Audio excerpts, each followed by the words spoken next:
Hey, what's up? Andrew Kramer here, and welcome to another very exciting tutorial. And that's what I would sound like if I were making fun of the way that I sound like. Think about that for a second. Yeah, seriously though, welcome to another very exciting tutorial in After Effects. We're going to be taking a look at some motion graphics, and it should be a lot of fun, as I always say it is, and generally doesn't turn out that way. But this time, expect nothing less. So we're going to take a look at this design.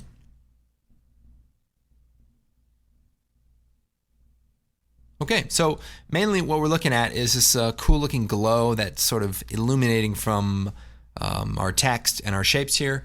And here's another example. So if you have someone that you really care about, you could turn this into, a graphic for them. So here's an example. Oh, Sonia. This is so I don't get sued. And then this is so I'll get a free TV. Either way, I like it. All right, let's go and get started. I'm going to create a new composition. Control N. Bam. What's this? Oh, okay.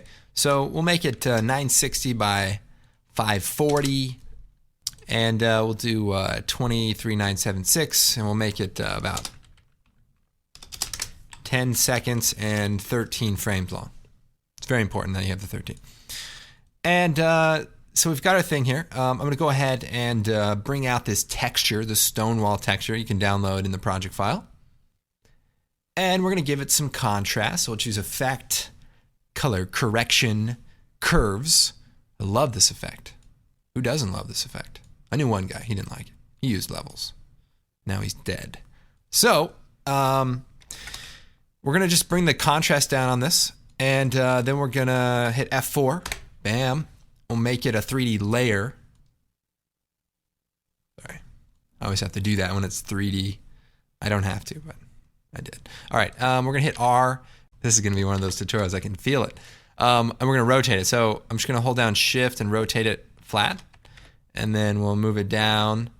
And so it's 3D. And then we'll create a camera. So layer new camera. We'll make it like a 24 millimeter. I'd make it 23 if they let me, but then I'd have to do some math. 24 is fine. All right, so we have our camera. If we hit C, we have the camera tool, and we can fly around. Let's create our text or our title. So we'll take the text tool, and we'll click in here, and we'll type, I know I shouldn't do this, but I could really use a new TV. So we're just gonna create a quick title. We'll open the tracking up a little bit there.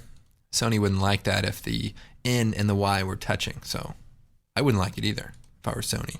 And some kid making tutorials ruining my logo. I'd probably send him a letter, friendly letter, along with the package.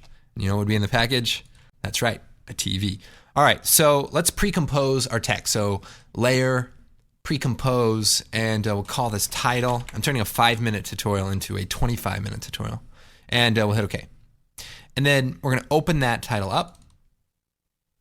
And we're going to do all of our stuff in here. Because the cool thing about the tutorial is once we set it up properly, all of the glowing ground light should be procedural, or it should automatically emit based on what is in our title. So that's good.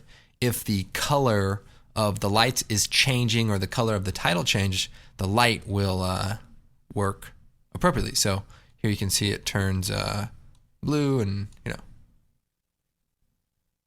We're going to create some colored circles. So we'll create a new solid, and we'll just go down the spectrum here, and we'll hit OK. And then we'll take the ellipse tool, and we'll just click in the middle here, hold down Control Shift, and we'll just make a perfect circle as best we can. And then we'll just slide it over here, and we'll duplicate it. We'll put one here, and we'll duplicate it. So we'll make 3. Now, I want to change the color of each of these, so we'll do just blue and green.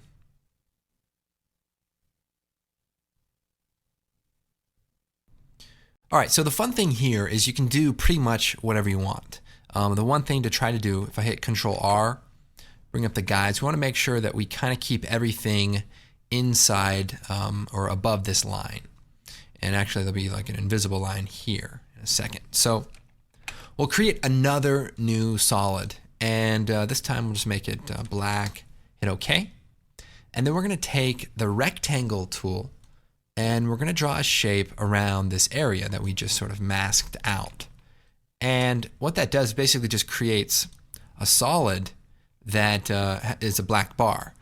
But we're going to hit F4 and we're going to go down to the transfer mode, stencil alpha. And what that does is basically creates sort of a cookie cutter. So anything that goes outside of that will get cut off. So we can get rid of our guides here. And it's just a quick way to create transparency without having to mask everything out. So it should work perfectly. So what I'll do is I'll take all of our objects here and we'll move them below that sort of cut line. So we'll just slide them down here.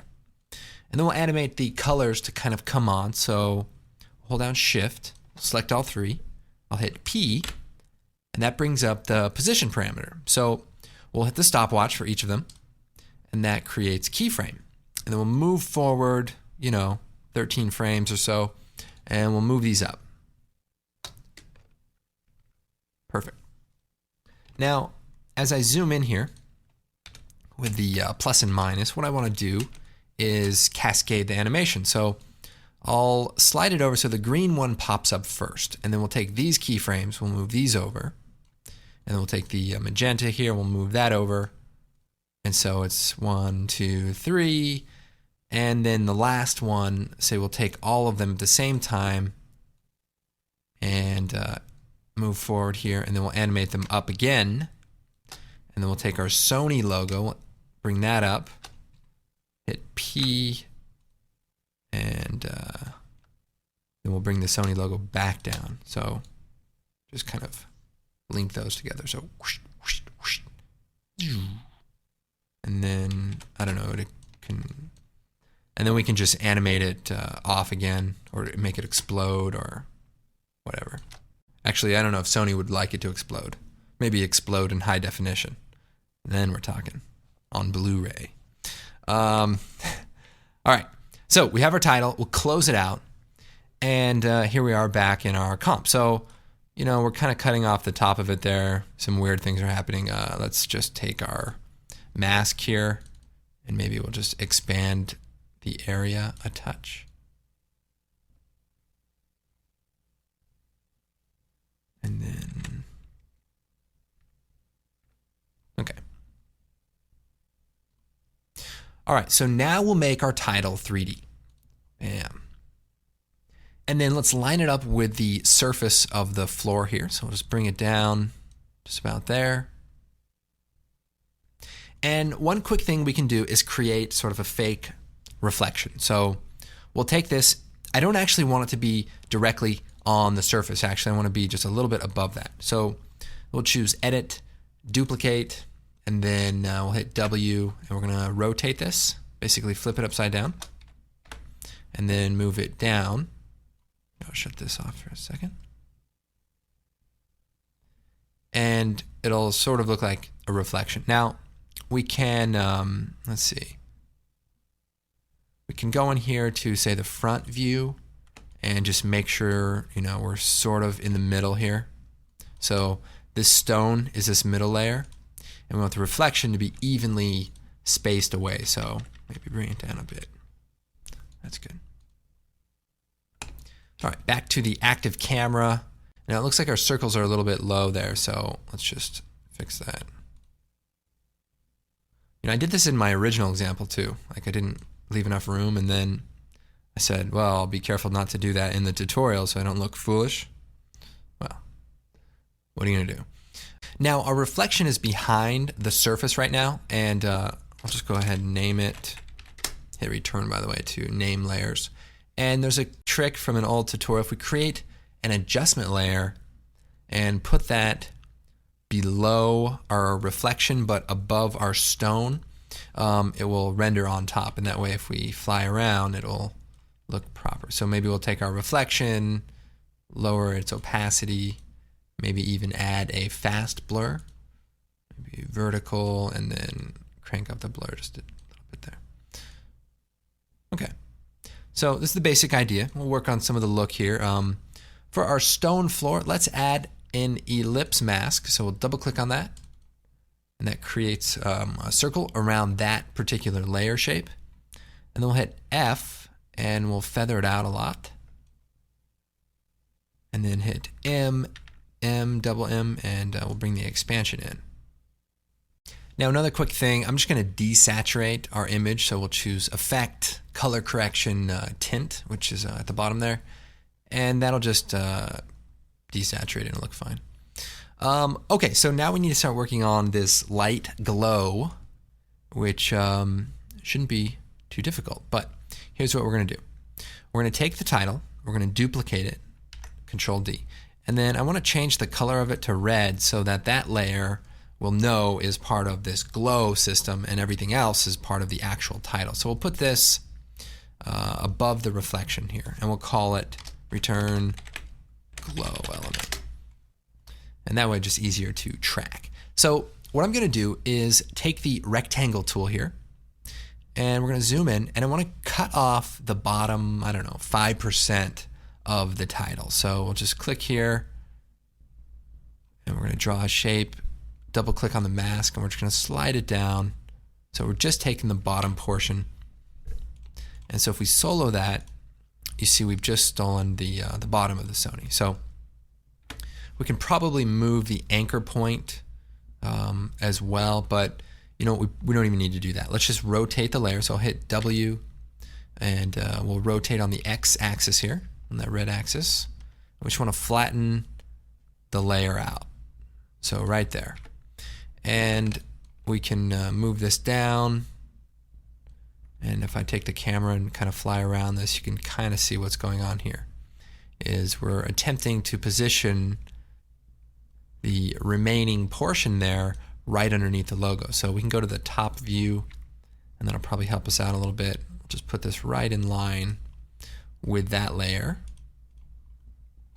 And let's make sure that it's at the bottom.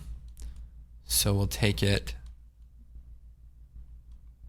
and maybe the front view, and we'll slide this layer down right at the bottom of the Sony. Or actually, on second thought, let's actually make it on the surface of our stone wall, since that's where the light is going to be emitting. So we have our glow element, which is not looking like a glow element yet, but we're almost there. All right, so our goal is to take this small slice and turn it into this luminescence glow. So what we're going to do is we're going to take the layer, shut off the masks there. We're going to choose Effect, Color Correction, Curves, and we'll choose Effect, Blur, Fast Blur. And hopefully the combination of these will give us what we need. So actually we'll put the blur first, and we'll turn the blur up to maybe 5. And we'll set the transfer mode of the layer, hit F4 to add. And maybe we'll blur it out just a little bit more than that. So maybe 15 to start. And then we'll duplicate the layer, Control D. And then we'll set the glow to an even higher amount, maybe like 30. Maybe even higher. And what's happening is it's starting to fade out because we're blurring it so much that it's hard to even see anymore. But the pixels are still there. So what we can do is we can go to the curves alpha channel and boost it up. So we can actually make it brighter. And one quick thing too is make sure you're in at least 16 bits per channel so that we don't see a lot of banding. So Alt, click on that to toggle through 8, 16, and 32. Okay, so we're getting there. Starting to look a little bit more like a glow. Well, let's make another one, Control D, and we'll add an even bigger blur, and maybe even crank the alpha up even more. We can do it just by duplicating the effect. Maybe one more time. Okay, so we're losing it. We have a really bright spot, and then we have a lot of soft stuff. So let's see if we can create a little bit more of a harder brightness in the middle. So we'll duplicate the first one and add a smaller amount of glow, maybe 30, maybe 50, and then turn the alpha up a bit.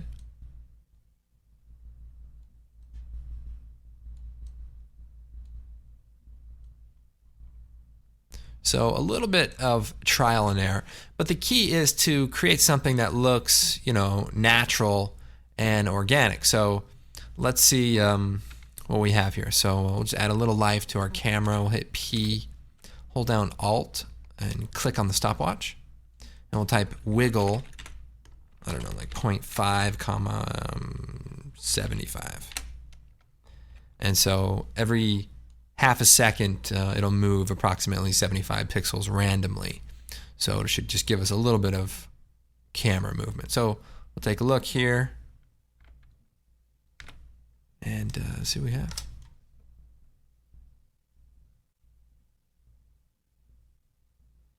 Okay, so it's definitely doing what we told it to. And we may want to tweak the animation a little bit. Now, one thing is really just a decision I made, and that was to put the title sort of above the surface. But it doesn't actually have to be that way. We can actually take the title and move it down so it's touching the surface. And again, we'll take the reflection and make sure that it matches up. So we'll move that up a bit. And then it's sort of coming up through the ground, and that looks pretty interesting. It's really up to you. It's just a matter of taste. And what's great is we can modify the title, and all of the light and all of the colors will update. So I could say, double click on the title, go in here, maybe change this from green to orange or something. And when I hit OK, it will be updated inside of the final comp. I could take the title. Now, one thing is the glow is not that intense. So if these elements were that bright, they'd probably glow a lot more. So let me show you a couple of different ways to create some glow. So we'll create an adjustment layer. I'll put the camera on top here. And we'll call this glow. And we'll choose Effect, Stylize, Glow. And this is just your regular color glow. And it actually does a pretty good job, frankly. We can turn the intensity down here. And it's not too bad. Okay, so we've got the basic idea here, and I want to go ahead and show you one more quick method of adding a nice glow, in addition to just using the After Effects built-in glow. So what I'm going to do is take our comp, hit Control K, and we'll rename it to, 3 circles. And we'll take that 3 circles comp and we'll drop it into a new comp. So it's a comp all by itself. And then I'm going to duplicate it about 3 times, Control D. And we'll take the first one, we'll call this red, and we'll take the second one, we'll call this blue. And some people call it chromatic aberration, but we're just going to create like a simple glow effect that just adds a little bit more life to that simple glow. So we'll go to the red channel here, and I'm going to tint it using the tint effect. So it's at the bottom there. There you go. And then we'll add a levels adjustment. And, we talked about this earlier, but this actually works better for this particular thing, where we want to get rid of all of the dark and brighten up just the bright areas there. So that looks good. And then we're going to add another tint effect. So we'll choose Effect, Color Correction, Tint, and we'll make the white color red. And then we'll take these 3 effects, hold down Shift, select them, and then we'll copy them. Select the other layer, choose Edit, Paste. And we're going to change this to blue. So we'll scroll down, we'll set this to blue. And then we'll take the 2 layers and set the transfer mode to add. So if we zoom in right now, everything's sort of bright, and that's okay. So we'll take the red, we'll choose Effect, Blur, Fast Blur, and we'll set it to about 10. And then we'll copy the blur and paste it to the blue. So we have the red and the blue. What I'm going to do then is take the red layer and use the arrow keys, and we're going to move it over to the left a little bit. So a couple of clicks, and we'll take the blue, move it over a couple of clicks also. So now we have a little bit different type of glow. So now you can kind of see it's obviously very bright. But if we bring the opacity of this down a bit, so if we take both the layers, hit T, we can just crank this down just a touch. And we can just move this in a little bit closer. But what we have is a nice, subtle, natural-looking glow that, just something a little bit different than what you usually create. Now, the Sony logo is a bit blown out because white always gets even brighter than it's meant to be, so we can just compensate for that and bring it down a little bit. And depending on how much glow or how much blur you add, so if we bring this down a little bit, it'll bring your image sharpness down a bit. And then depending on how much you offset the two layers, you can make it either a very subtle effect or, a pretty intense effect. So we can just play around with the opacity here. Okay, looks pretty good. Again, here's sort of the original example. And the first example here. And by the way, I'll put the project file on there so that you can kind of go through and see how I set up the glow, etc. All right, I'm Andrew Kramer, and I hope you guys enjoyed this tutorial. We'll see you next time.